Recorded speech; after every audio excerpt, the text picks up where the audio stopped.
So tell me, what is your name and where are you from? My name is Michelle Stow. I'm originally from the UK, down in Devon, and moved over here with Neville in '97. And we've been in Canmore, Alberta ever since. And what do you do for a living, Michelle? I look after retail inventory in Fairmont hotels and resorts stores. So we have 13 stores across the country. We have a warehouse here in Canmore, and I look after the inventory and order it all for those stores and ship it across the country. Get good deals in Fairmont. Oh. So tell me, what was your first bike and how long had you been riding? I'm sitting on my first bike.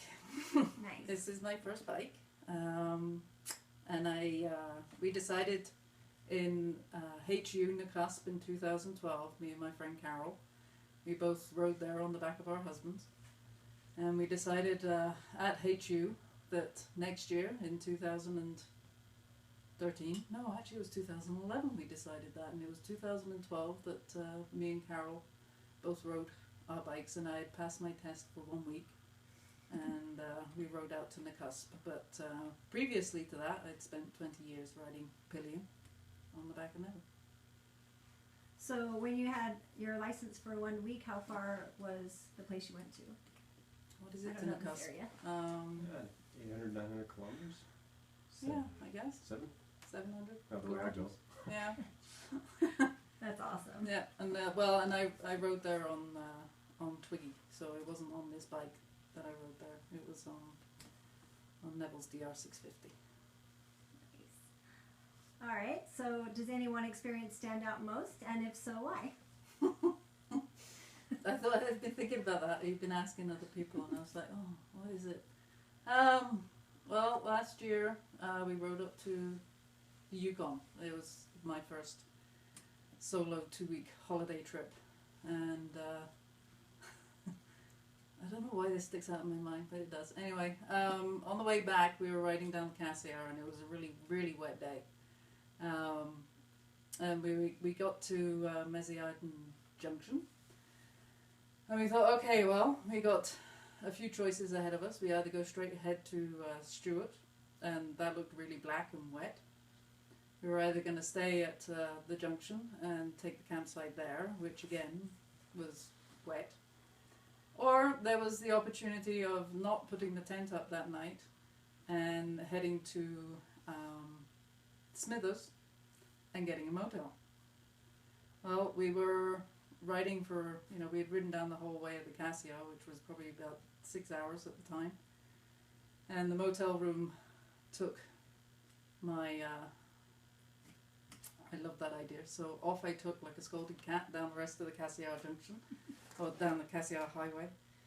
And on the way down there, I hit a squirrel, full on, like bang smack. I mean, there I was actually thought I was doing really well on my bike, and I was having a good time. I took off and I was doing a good speed, and then this squirrel just shot out in front of me, and I hit it squirrel.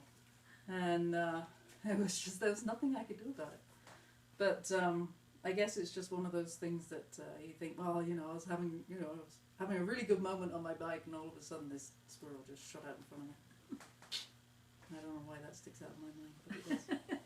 The suicide squirrel. It's well, yes, suicide squirrels. That's what we called them the whole holiday. It's these stupid squirrels that come out in the middle of the road.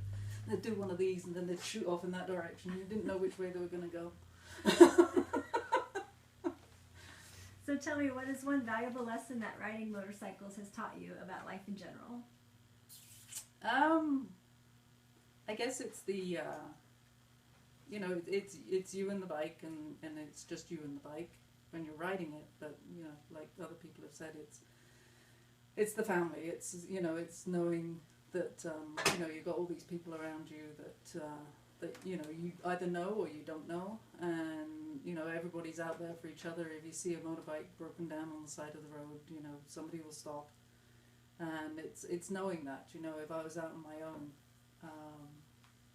I think I would like to think that, and it probably would happen, that if I broke down on the side of the road, somebody on another motorbike would stop, and it's knowing that. And I guess being on a when I was on the 2-week holiday up to the Yukon, I actually, to amuse myself on the bike, because I mean it can be lonely, I was studying the way people wave on bikes, and sometimes it's down here, and sometimes it's here, and sometimes it's up here, and it's, you know, it's kind of fun. It is fun to know that these people are out there, and you know, you see the adventure riders when you're first riding in the morning. At 8 o'clock in the morning, you'll see all the guys on BMWs all loaded up, and then in the afternoon, you'll see the cruisers. So it's nice to know. So do you find being a woman that when you're out traveling on your bike that people talk to you differently than when you were riding 2-up? I guess so, yes.